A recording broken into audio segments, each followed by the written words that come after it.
Good morning, good afternoon, and good evening. We have people from different parts of the world attending today. So I'd like to extend a warm welcome on behalf of FIBREE. Live from New York, my name is John Dean Markunas. I'm the founder and co-chair of New York City's, FIBREE's New York City and Region chapter, and I'm the chair of the Land Registry Working Group for FIBREE. I also have a little company called Power of Chain Consultancy, domiciled here in the United States, and we provide consulting services and advisory services for business entities and startups in the real estate space. And we focus on global land registries specifically in terms of our expertise. And better yet, today anyway, I'm the moderator for this third in a series of monthly FIBREE webinars. And I think it's important for us to step back and understand why we have these webinars and forums and why we're here, which is essentially to learn more about blockchain and its impact on all real estate sectors all over the world, what's happening both now and more importantly into the future, and cutting through the hype of what's going on now. So we're here to share thoughts and commentaries, and these FIBREE webinar platforms provide the perfect area to accomplish this. Today is no different. Today we have three distinguished academics and practitioners of blockchain with an unparalleled depth of experience and expertise. Now, the format for these webinars, typically we'll have the three speakers speaking for 10 minutes. I'll first introduce all three speakers first. Once they're through speaking, we'll have a Q&A time of about 15 or 20 minutes, Q&A with the audience. We encourage comments, we encourage questions, thoughts about this process, and please feel free to post them into the Zoom chat box. And we'll get to them and get you the right answers and comments from all of us. So we encourage that. And I should say that this webinar is being recorded, and it'll be available on the FIBREE website at some point. I want to throw out some thanks to Jan Veuger and Florian Uber, who are the masterminds of this series, and they're behind the scenes helping out, making sure this whole thing runs smoothly. So thank you, Joe and Florian. First, let me present the speakers. This is an exceptional panel we're having today because these are three speakers in different parts of the world with different areas of expertise with blockchain. The first who will be speaking is Dr. Jan Veuger from the Netherlands. He's obviously a member of FIBREE. He's a member of the academic board, of course, and president of the academic board and regional chair. Jan focuses on blockchain and its impact on the new economy and society. Recently, I think in 2019, he was appointed as professor of blockchain at the Saxion University of Applied Sciences, and the Saxion Blockchain Research Group conducts interdisciplinary research into which issues of blockchain is suitable for, and under which conditions, which organizations blockchain is interesting, and what the impact is on organizations with blockchain adoption or implementation. The research group develops methods and tools for blockchain applications and implementation. Jan's topic will be, appropriately enough, the introduction of the academic board of FIBREE and a little bit more about FIBREE itself. Our second speaker, zooming in from Sydney, Australia, the wee hours of the morning, thank you, Alan, is Alan McNamara. He's an academic board member, of course, and regional chair, co-chair in Sydney. Alan is a highly experienced construction engineer and project manager with a 20-year track record of delivering major projects in Ireland, the UK, and Australia. He's a chartered engineer with a specialty in construction law and is currently finalizing his PhD project, which is developing the world's first viable, intelligent construction contract platform. So he's the founder of iContract Technologies, which is the commercial arm of his research and development project at the University of New South Wales, I should say.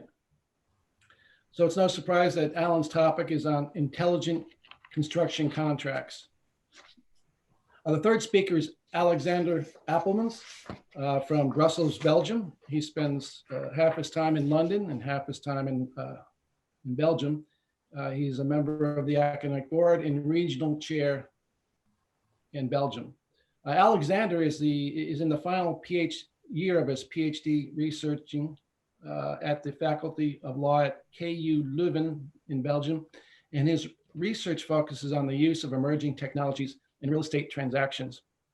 Next to his academic career, however, he has been active in London's financial sector since 2016, and currently he is setting up the Benelux branch of Artis Finance, a trade finance lender for mid-market corporates. Alex's topic for us today is the digitalization of real estate transactions.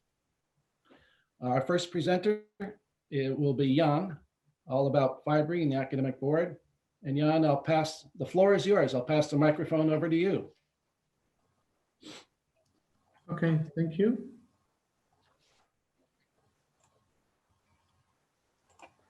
I have a short presentation and an introduction about the academic board of FIBREE. First of all, I'm a professor of blockchain for 3 schools at the Saxion University of Applied Science. It's a School of Finance and Accounting. It's the School of Law and Regulation with a Bachelor Real Estate, and the School of Creative Technology with IT. I'm also an academic board member of the Master of Facility Management and Real Estate at Saxion. We started in 2019 with the research group blockchain of Saxion, and we're working with 12 people, researchers, and we have some PhD researchers about blockchain and ecosystems, blockchain and ethics, blockchain definitions, and about blockchain and health. We also working on the schools. We have a minor about minor blockchain with 100 students. We also have an excellence program. It is an international program about blockchain, and there we have 12 international students. Last year I wrote some articles, some journal articles, also about blockchain and real estate, but also about blockchain and land registration.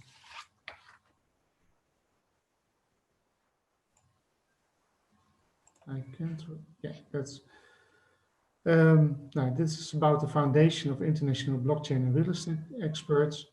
I said before, I'm in the Netherlands, but I'm working worldwide, and it is now very easy with the internet and don't have much traveling time. The main objective is to share knowledge in this specific research area and to increase the number of participants with a scientific or professional research background. That's where it is going about at the academic board. This specific professional group, all our academic partners and members, is intended for professionals who are active in the real estate or blockchain, IT, with the FIBREE community. The academic board offers students participation and also participation for PhD students. We offer the possibilities to the academic research about blockchain and real estate. And we have the possibilities to arrange guiding research with different lecturers and PhD candidates.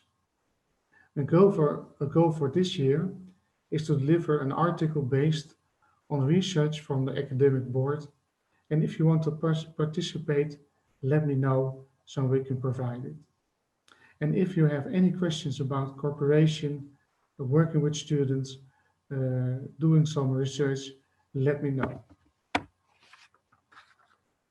If you want to know something more about the academic board and who is in the academic board, you can look at the FIBREE website, and you can look at network, and then you find all the people who are working in the board of the academic board. And then we have this year some activities. The first one is next week. We call it the Blockchain Week at the Saxon University, the Netherlands. We have, I think, about 8 sessions. The two most important sessions for blockchain and real estate is the PhD day on February the 4th. It's a closing of it's on Wednesday. Yes, it's on Thursday. Sorry. And we have the blockchain and real estate on February. That's on Wednesday, the 3rd. And if you want to know something more about it, you can click on Saxon Blockchain Week. You find the whole program. At the blockchain and real estate, also John Markunas will make a story about blockchain in the UOI. Then we have in September 16 and 17, I hope it is physic. But if you have much problems with the COVID, it could be digital. Then we have the Conference of Interdisciplinary Research on Real Estate. We prepared this physic conference with a program about blockchain, a special part of blockchain and real estate. We also have a call for abstracts and papers, and so we're working on a book of abstracts and also are working about a book of proceedings. And 2021, we have the call, and that's where we're now talking about a call for scientific articles in the next FIBREE industry report for this year. And that it's just an introduction about the academic board. Thank you very much. Thank you very much, Jan. That was great. I think one thing that I would like to emphasize, if anybody has any questions, especially in terms of participating in the academic board and what they're on to, especially on the education lines, please contact Jan or any of us for that matter. Okay, moving on. We're going to move over to Alan, who's in a different part of the world, in Australia. Alan will be talking about construction contracts. That is intelligent construction contracts. This will be interesting. And Alan, I'm going to turn the floor over to you. It's all yours. No problem. Just like to confirm that my screen is coming up firstly. If anyone can confirm that the slide is shown.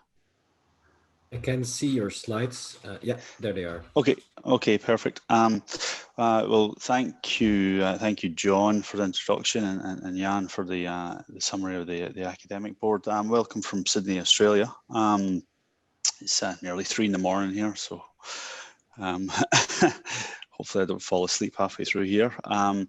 My slideshow will give a very brief summary of the concept of intelligent construction contracts and a little bit of an in-depth detail of my actual PhD research project. So to start with, I'll really explain the problem that we're looking to encounter, which is the nature of construction contracts generally have always seemed to be a major thorn in the industry side. There's severe issues with current contract administration practices being too onerous, lack of security of payment, driving risk to all players in the industry, and dispute constantly plaguing the sector since its inception, really. I'm sure it goes back to, thousands of years. So I've probably always been disputing and building projects. This has always been highlighted in an industry, a regular industry report by the Arcadis group that have always shown that the top 4 of the main 5 causes of dispute generally in the industry. Top 4 of these 5 are usually around poor administration of the contract, poorly drafted contracts, lack of understanding of contractual obligations, and errors and inconsistencies in the contracts themselves. So it's a real kind of bottleneck of you know, process issue within any construction project is the actual manual and paper nature of the construction contract administration. So the intelligent contract, what it is really it would be a digital version of the traditional construction contract that would offer a central platform to draw data required to administrate the contract clauses from any data sets available from software being used in a project, you know, like scheduling software, BIM, communications, IoT sensors. The system then could initiate contract clause execution in a semi-autonomous manner based on the flow of data from either software platforms or even manual entry. And this information flow would obviously be two-way with outputs being made available for integration with other software platforms also. So as you can see, the diagram on the left really shows the general process where you would have work carried out. You'd have a payment claim, be it daily, monthly, weekly, from the building contractor, and then a general inspection being made and then verified from a number of possible options. This all being fed through the iContract, which would then, you know, like I say, have all the inputs from all the necessary software and also information such as warranty, schedule, and budgets and work breakdown structures, along with the fact that it would have the plug and play sort of option of each of the subcontractors plugging into the main contract, so getting rid of that lack of lack of consistency that currently happens with back-to-back subcontracts and the current traditional practice. All flowing through a project bank account could prove to be a very a much more efficient and secure method of payment for all players in the supply chain. So this next slide really shows the potential technology taxonomy, like I touched on, in terms of the different softwares and current project management tools that would really interplay with the iContract platform. So in terms of building information model, cost platform, and scheduling and communications would have a large part to play, as well as the potential for IoT sensors to act as verification and payment management software for finalizing that last part of the actual payment process. So my PhD project aim really is, in a nutshell, is to develop and validate a prototype iContract system that will offer increases in efficiency and accuracy over traditional practice. So what the actual research plan is and where I'm kind of really at the moment. Obviously, any thesis or research project begins with a literature review, which really gives that initial problem identification. And then, as you can see from this flow chart, I'll be following what's called a action design research method, which is synonymous with really technology development. So it's a number, 7 or 8 or 9 stage process, but I really broken down into 3 main stages, which is problem formulation, where you really get a good handle and identify the nature of the problem, and then develop the software or artifact through a kind of build, intervention and evolution and reflective learning process, and then with the formalization of the learning. So this is all done through industry practitioners being involved in the actual development of the software. So the first stage has been carried out, and I'll go through that at the moment. So there was obviously, like I said, the base literature review was carried out. This has been published in quite a prevalent journal called Automation and Construction, which is Q1 rated. In this study, we identified the iContract technology taxonomy, and we really identified the 9 themes of influence and factors based on the relevant studies that exist, and proposing the novel conceptual tri-dimensional model that you can see there on the right, which further developed an agenda of 6 research directions. This fed into the second stage, where this was more looking at the theory of technology acceptance and technology readiness, because with the reason really we got down to this detail was with such a disruptive technology that the iContract has a potential for, you really need to it's more of just essentially developing a piece of software.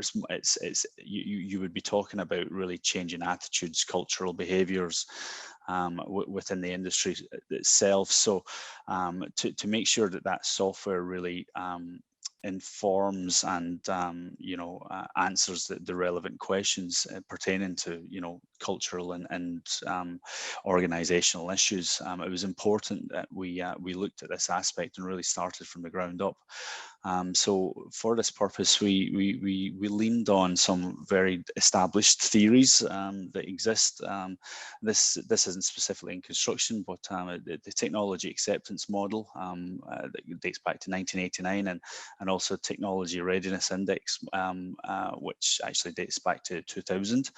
So these are 2 sort of theories that really form the framework for how any technology is accepted by a potential user, and also the readiness with the TRI, ascertaining the readiness of a user, organization, or industry for that particular for any particular technology as well. So really using these theories as a lens, we carried out some interviews, 7 in total, across a cross-sectional of industry experts, and we came up with a thematic map really highlighting the specific iContract contributing factors needed to be considered in ascertaining that readiness and pathway for acceptance that I just spoke about. So this study was again published in a Q1 journal. This time it was Construction Innovation, Information Process Management, which again is a quite highly rated journal in the field. And that really feeds us into the current, I won't go through the details of this too much, but it was just to give you a taste of where we're currently at, which is the readiness study. So this was a survey I carried out. We closed the survey actually around this time last year. We're just finalizing the data analysis and the finalization of the writing of the paper. So this was we developed an intelligent contract readiness statement, 63 in total, which formulated 20 readiness constructs, which all anchored back to that original Technology Readiness Index, the framework statements, with 13 control and demographic questions. I'll just give you a kind of taste of some of the answers that we saw. So the first top left really shows the split in the industry in terms of their actual I guess comfort and belief of the traditional contract practice being a lot of people, it was pretty much 50-50 that you can see that they can actually depend on the traditional contract process being executed properly in any project. The rest of them was all based around the openness and willingness to really adopt an automated iContract system, and willingness to, hand over that contractual control to an automated process. And while these other 5 questions are just 5 of a number, the response was generally around that sort of, as you can see, the agree and strongly to agree generally made up around 80%. So there was, while I was quite positive that it would be a positive response on these questions, I wasn't expecting it to be so overwhelmingly positive in the sort of 80 to 90% agreeance that we were getting with a lot of the questions. Very positive signs that the industry has evolved through the last few years in terms of technology innovation and acceptance across the board in a number of fields. It really proves that the industry is getting to the stage where we are ready for something that could be as disruptive as an intelligent contract process. I'll show you this slide. I won't go into too much detail, but this was just I guess a kind of a look into the future as to how it could take that next step of actually a dispute resolution process being automated as well, or semi-automated. And anyone that is perhaps familiar with the PayPal resolution process will probably recognize a lot of these flowcharts, because it is quite that simple. That is a case of following through a predetermined kind of dispute resolution process with the option to kind of remove it from the process at any given time should the parties agree, and then it goes back to the kind of traditional litigation if the issue has gone beyond what the software could be capable of handling. And then moving on, so really like I said, the iContract concept really lays a proposed framework for acceptance into the industry through what would originally and initially be a semi-automated prototype, with further research into the possibilities of technology into the domain of full automated contract execution and autonomous contract execution, as the industry really gravitates towards that more manufacturing type process.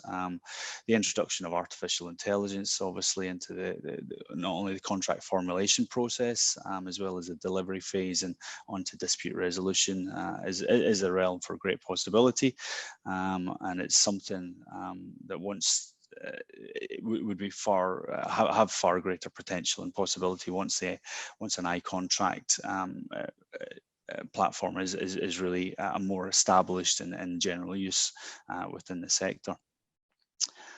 So that brings me to the end of my slideshow. So I'll hand back over to you, John, I believe. Yes. Thank you, Alan. To do something here. I think Florian will share a screen again. I think there'll be a screen transition here. Yeah, thanks, Alan, so much. I know it's late for you, early for you there in Australia. You can relax now, but hang in with us till the end. Another few minutes. Your survey is quite telling, and I have actually a couple of questions based on that when we get to the Q&A. Absolutely, as well as on dispute resolution. Our third speaker is Alexander Appelmans, and he's going to be speaking on the digitalization of real estate transactions. And Alex, the microphone is all yours. Thank you very much. I just requested a screen control to Florian, and I guess that should be it. Voila, that's it. Hi, good afternoon. So just a brief introduction to my project and to what I'm researching specifically. My focus is on digitalization of real estate transactions, which is a lot broader than only blockchain. I'm studying as well as can an email be used as a contract to the use of AI in negotiations. So it's a really broad research scope, but I'm limited to the legal and regulatory barriers of that digitalization process. So my research is a cooperation between KU Leuven in Belgium and the Kronos Group, which is one of the biggest technology companies in Belgium. And they fund my research as well. And in 2019, I was a visiting researcher in UCL in London, where I worked at the Law, Economics and Society Center, where they also were very interested in the underlying dynamics of a real estate transaction and how digitalization evolves, makes that dynamic evolve. I'm trying to go to the next slide. Yeah, that should be it. This is a very interesting slide. And that's actually the kickoff of my research. That was a report of the European Commission. And I know it's very small. You probably can't read it, but that's not really necessary. The only thing you have to see are the two red bars. And the report is a European Commission report where they actually studied the responsiveness of an administration in all 27 EU countries, I should say by now. And what they found out is, this is Belgium's report. And the two red bars you can see is, number one is the time it takes to transfer a piece of real estate. And number two is the costs as a percentage of the value of the real estate. And you can easily see that Belgium is 2 standard deviations away from the European average. So where the average for the time it takes is about 23.5 calendar days. In Belgium, it takes roughly 56 days to transfer a piece of real estate. And the cost as an average is 4.9% of the value of the real estate. In Belgium, that is 12.7. So you don't need to see the exact numbers. You can already see easily in the graph that there is quite an issue in Belgium when it comes to transferring real estate. So not only it is one of the slowest systems in Europe, it's also one of the costliest systems in Europe. So that was a real pain that we noticed, and we believe that digitalization is part of the solution. It's obviously more complex and more layered than only digitalization, but moving into a more digital system would make that a lot easier, and it would balance the risks in a transaction as a real estate transaction. It would balance those risks a little bit better. We also noticed very quickly that it is very hard to actually come up with a solution for this, because most systems are very, when we're talking about real estate transactions, most legal systems are very idiosyncratic. Real estate is by definition a very local thing. It can't easily move. So all the regulatory frameworks are also very, very local. And there was really little incentive over the years to harmonize these. And that's a thing that very typical European, where we try to harmonize our systems over the union. And even till today, there's not really a push for harmonization in real estate transactions on the European level. So cross-border transactions is a difficult thing. And it's just a thing that it doesn't really happen. And that makes it also very hard to start digitalizing this, because it's very, very local. So in my research, as I said, I'm focusing on various technologies, AI, I'm focusing on big data in general. I try to be actually as agnostic as possible when it comes to technology, because I think the transaction has to work, and whatever technology fits the purpose is fine by me. But when I started my research in 2018, blockchain was really hot. It was the buzzword of the year. Everything was about blockchain back then. I used to have these hype graphs in my presentations. And we were really at the height of the first wave. We know these waves now much better these days, but it was the complete, everything was about blockchain, and blockchain would have changed the world. And in that period, there was often the thing where people say, well, blockchain is a very nice solution, but what is the problem it will solve? What is the problem? It's a solution looking for a problem. Back then I said, well, in real estate, there are quite a lot of problems. So if we look at real estate, we see that there is a lot of fragmented information. As Alan said before as well, there are the land registries, which are very idiosyncratic as well. They're even in Belgium, most of them are not even partly digitalized. They're really still on paper. There's a very high transaction cost, as I showed you before. There's illiquid markets, and there's a proof of location issue, often when we're talking about tax avoidance. And certainly the first three of those are really relevant to the transaction and to real estate transactions. So if you look at the transaction itself, what's the problem there? Well, it's very costly, as I said before. There's almost no digitalization. The coronavirus changed that already a little bit. And I'm talking about UK and Belgium now, the two jurisdictions that I'm most familiar with. But even in these times, it's still very hard for notaries, for example, in Belgium, to keep track of all this new digitalization. And it's often digital in the way that they're doing a video conference, but they're still using paper on their desks, and they still have to actually post it, and they can't really deposit it digitally. There's also a lot of legal uncertainty. I'm not going to go into details there, but there is the negative character of, for example, the Belgian land registry, which means that it only guarantees what is not in there. So that's it's a kind of a mindfuck a little bit, but only what is not in the register is guaranteed. And there's also the very slow flow of information. So when I started thinking about how can we improve these real estate transactions, I have what I call the normative framework, and there are 4 pointers for me. That's efficiency. So any new system should be more efficient than the one we had before. And efficiency, there are a couple of parameters there, but I'm talking about speed, cost, and accuracy. It should be a very transparent system. Today, it is supposed to be very transparent, but it's not really that transparent, any type of transaction system. There should be consumer protection. That's the other side of the coin. If we digitalize, we make it much easier to transfer digitally. There might be some need for consumer protection at that point. There is a Dutch professor that wrote, it was his last speech he gave before he retired. And it's a wordplay, but in Dutch it works really well. It says "Klik zei de muis en weg was het huis," which is "click said the mouse and gone was the house." I'm just saying it because 2 of the people listening are Dutch. And it's true, is that sometimes in a digital system, people can sell their house in a matter of minutes. And there might be a need for some backstops there. And then finally, as a lawyer, legal certainty is obviously one of the key tenets of any new system. So I'm going through this very briefly. If we look at a transaction schematically as it exists today, there's the seller and the buyer. And what would the role of blockchain be? Well, there's that contract. We could use smart contracts to digitalize the informal agreement, as you say, the compromis, as we often say in Flemish and French. There is the notary, which is very typical for European systems, a Latin notary. But there is in almost any jurisdiction, there is some kind of a middleman.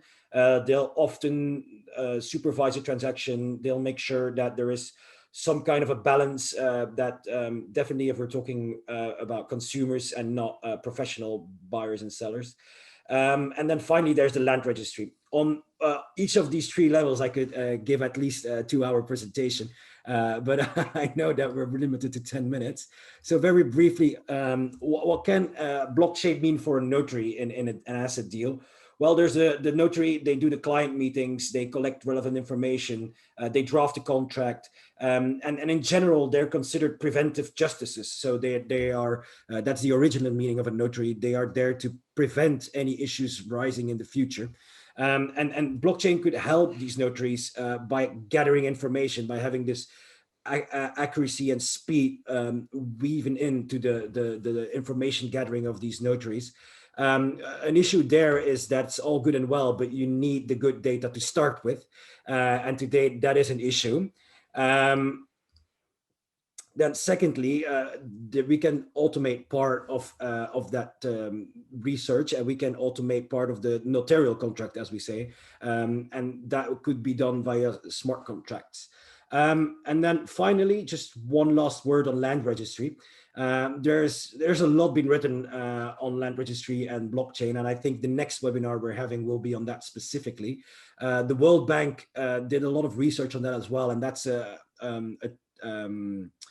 that's an excerpt of a research by the land registry where they made these levels of how much blockchain adoption there is already in various land registries around the world. Most are actually on level 0, but there are some countries like Georgia, like Estonia, where they've already done some really interesting work on applying blockchain in land registries. And what I think would be needed to actually integrate a land registry and blockchain technology with blockchain technology is the identity checks. It's a register, a signature system, and specifically in the UK, there is a company called Koji. And I don't know if I pronounced that right, but they did some work on the Digital Street project in the UK together with Corda. And they have a very interesting solution where they bring together all the stakeholders in a transaction, and they are kind of the middleman, or they develop the technology that is the middleman, and that is decentralized. So as a conclusion, what do I think, where are we now in the digitalization, and then specifically in blockchain? I think there should be a minimum level of digital and accurate information, and that isn't really, really big issue. So the technology can be as good as you want. If the information is not yet there, that's going to be a barrier for any technology to actually be applied. And then secondly, any applications, we see that they gain most traction in countries where there is not really a good working publicity system. That can be due to corruption or fact that it's in developing world. And my mantra has always been, we should first supplement the existing system, then complement it, and then finally substitute it. But moving from the existing systems, certainly in countries, developed countries, it's very, very hard because they have a very long legacy. They provide the legal certainty, and it's going to be first supplementing these systems and making up for the faults that are in those systems already. And only then we can move to supplementing and substituting them. That was in a nutshell my research. Thank you very much. And I guess it's over to John now. I appreciate that, Alex. I find that your interoperability, rather the integration level chart, fascinating. I've seen that before. And your comments on blockchain for land registry, I think are spot on. I've been following that. And I can discuss this for hours with you. Appreciate it. So moving on, we'd like to encourage questions, of course, discussion, comments, thoughts exchange. And there's a couple of questions here I'll throw out now. Jan, I think the first one is for you. Let's see. Jan, you mentioned that the FIBREE industry report, can you tell us a little about the articles or what you're looking, or topics that you're looking for the FIBREE industry report, which by the way comes out annually? Can you mention anything about that? No, from next year. But this year we want to prepare some academic articles about blockchain and blockchain research on real estate. So it would be nice if we have some articles, academic articles about blockchain and real estate. And that was the goal that I mentioned for to prepare some of those. Okay, perfect. And that's for the 2021, I believe. Right, okay, perfect. Alan, actually, this is a question from Evangelos Diamos. He mentions here, Alan, I guess that until iContract is established in a few years, perhaps, what is your opinion on the construction project size that we need to have so that the tools and resources are not a high additional burden, which I think he's referring to costs, right? A high burden to a construction company to use this method or to use the iContract? Yeah, that's a good question. That's a question that can really be applied to the introduction of or application of any any new technology, particularly within the construction industry. As many of you may know, the construction industry has always had almost an institutional sort of inertia when it comes to innovation adoption. The good news is, I guess, that has rapidly well, it's certainly changed over the last 10 or 15 years with the, you know, BIM came on board, or I mean, BIM's been around for a lot longer than that, but it really started to be applied probably in the early 2000s. It wasn't really, it didn't really hit as hard as it should have. It's certainly taken up until recent years to gain some traction. But what I've seen over the last probably 3 to 5 years, more in the last 3 years, is the construction industry is finally catching up with the rest of the other sectors. There's a really good chart, and I've shown it on other presentations that shows I think it was the McKinsey group carried out a study on different industry sectors, showing their digitalization, how digitalization was deemed. I'm not too sure, but it showed construction right at the bottom. You know, obviously the financial sector was probably number one, and the construction sector was second from last, above hunting and agriculture.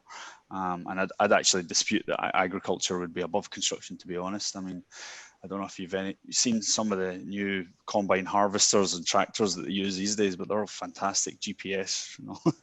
Anyway, I digress. But the fact that the industry is so far behind has shown that we really needed to catch up, and it also offers a lot of opportunities for new companies, startups, etc. And the last 3 to 5 years, I think, really has shown that it's really starting to steamroll a little bit. I think the investment into construction technologies and prop tech hit an all-time high last year, and they were, you know, 2 or 3 years ahead of what was expected. In terms of, I think it was 20 billion across the world, which was about 2 years earlier than they had deemed. Again, I think that was the McKinsey Group study.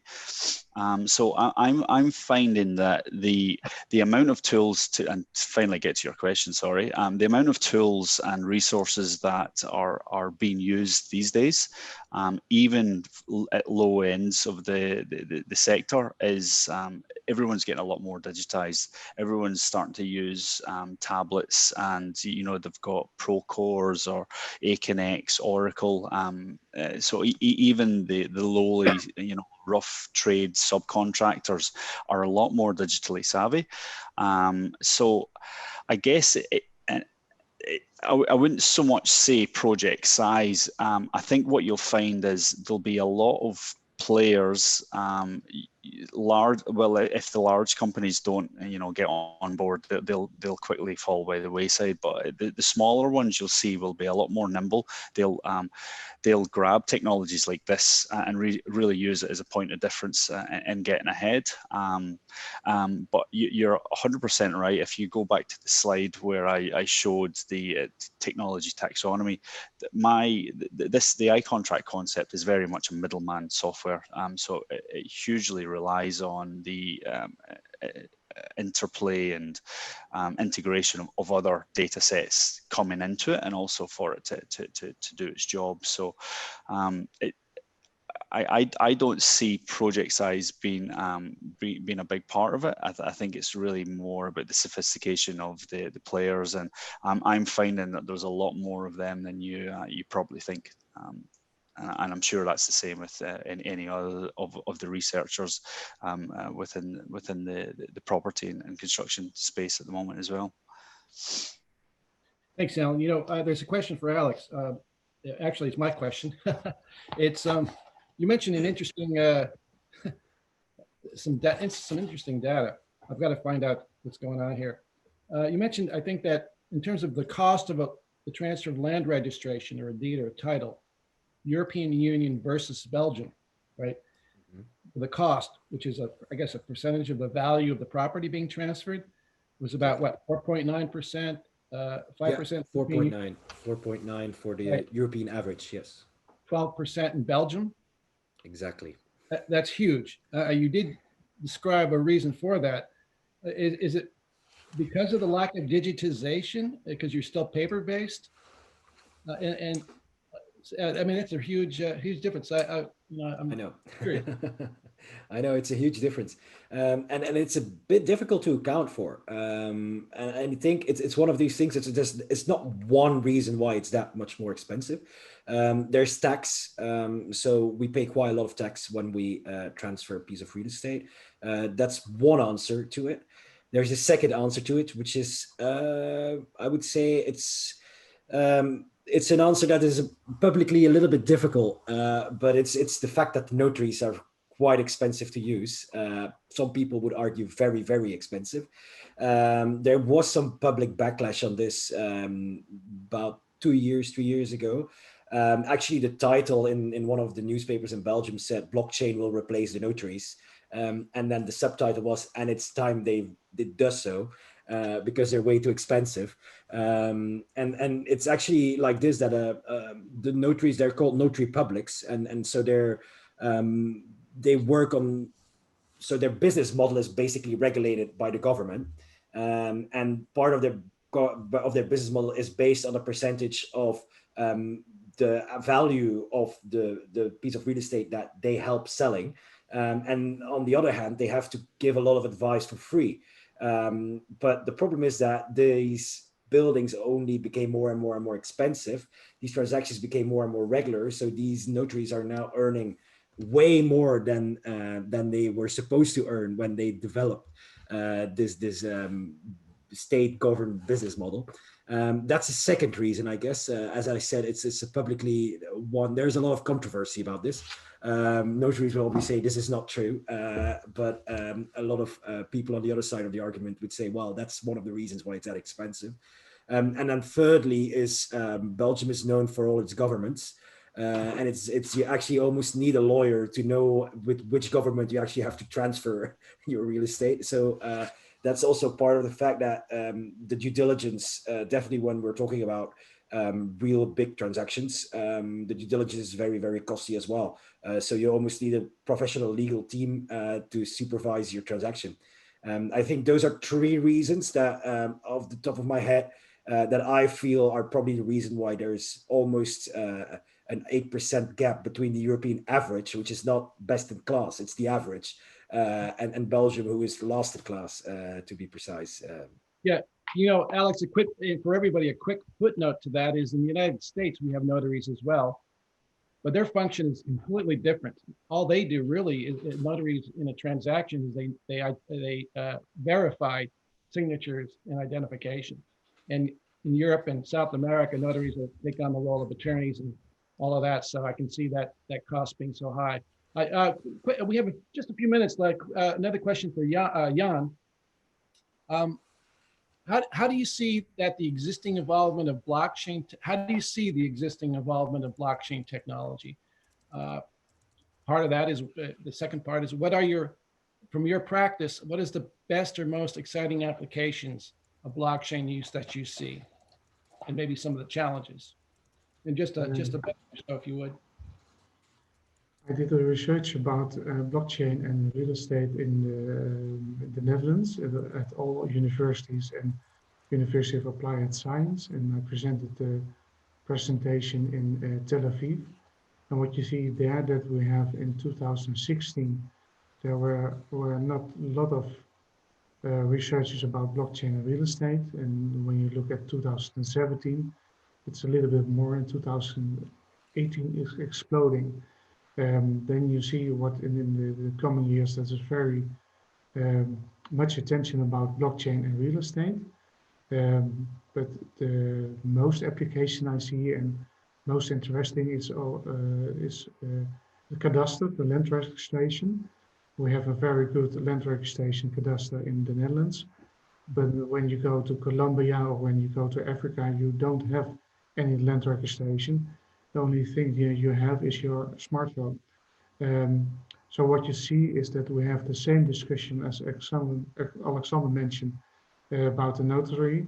We have the same discussion in the Netherlands about the land registration. They say in the Netherlands that we can't do land registration with blockchain, but it's about politics, it's about position. But the cadastre, land registration in Netherlands, is also working with research on land registration in Colombia. That's very nice and interesting what's going on there. So I think, and also Rebecca is there busy with, that the land registration on blockchain is the most exciting topic. Thank you so much. We have maybe time for one more question. I'll throw this out there to Alan. Very quickly, in just tell us, in terms of mass adoption, for not only iContract, but similar systems, where do you see the mass adoption across the board for construction for this type of service or product, the smart contract or the iContract platform? How far out, how far away are we from that? Yeah, that's it's again a really good question, and it's something that as I'm starting to get into the last stage of the PhD project and looking to have that industry participation, I'm being very selective and careful of who to bring in to be part of that. So what we're looking at, we've been talking with a number of different organisations. The infrastructure of New South Wales here are very quite far advanced in terms of the digitalisation. So that's within the transport group. That's actually the sector I fundamentally work in Australia here. And also looking at that, the other key kind of companies that we would be looking at that could be the kind of initial adopters, I guess, would be companies like Lend-Lease here in Australia. So they'd be really the client and the contractor, so to speak. So they have a development arm as well as the actual construction company, and they're very much sister companies. So that would certainly kind of grease the wheels of you would expect that contractual relationship is already quite good between the two, although probably surprisingly it might not be as expected, but that would certainly be probably a better environment in which to try and get something set up. The other aspect is that we've actually I've just signed an agreement within the last few days. Actually, it's a few months in the making with FIDIC, and I don't know if anyone knows who FIDIC are, but there's a number of standard forms of contract within the industry. FIDIC, NEC, JCT. They'd all be the kind of the big ones. FIDIC are pretty big around Europe, I believe, and the US. They're probably the biggest globally. They're not so big in Australia, unfortunately. NEC are pretty big in the UK and Australia. JCT are very big in the UK. So they've come on board, and that's going to be a huge driver in terms of having somebody of that size really driving the project, allowing us to base probably the initial software model or the contract model on one of their standard forms of template, and that will also, they've got links with the World Bank. World Bank is one of their partners, and all the other major banks around the world on the global stage as well. So that'll hopefully really give the springboard for adoption and really prove to the financial side of the business that this is something that they perhaps would want to drive developers to use. So if a developer wants to spend 100 million on it on any development. It might be a case of the actual fund group or the financiers may dictate that a platform such as this is used because of the efficiencies, because of the greater financial security of the process. So yeah, that's probably something that will be, that'll come out in the wash a little bit, but yeah, it's interesting, and government will also have a big part to play in this as well, like they did in the UK with BIM adoption as well. Thanks, Alan. Unfortunately, we're out of time, just about. So let me just wrap this up very quickly. We could talk. I think we could talk another couple hours on these topics, and I think we actually should have another webinar on these sometime in the future. I think Yo, you probably agree with that. But I want to thank everybody for participating, especially the academic board directors. This is a rare occasion. We have 3 of you out from the board, Jan, Alex, and Alan. Thank you so much for joining us. And remember, this presentation is being recorded. It is recorded, so it'll be available on the through the FIBREE website as a resource for everybody. The next webinar, I'm really happy to say, is coming soon, February 25th. It is indeed the FIBREE Land Registry Working Group, which I'm the chair of, is holding a roundtable as well, similar to this. So until then, thank you, everybody. Yo and Florian in the background there. Stay healthy, stay safe, and we look forward to seeing you February 25th. Bye-bye. Thank you very much. Thank you, everyone. Bye-bye. Thank you. Bye. Good night, everybody. See you, Florian. Bye-bye, everyone. Hey, Joe. Yo. Thank you, everybody, for your contribution, and hope to see you soon again. And thank you for the organization, Joe. Yeah.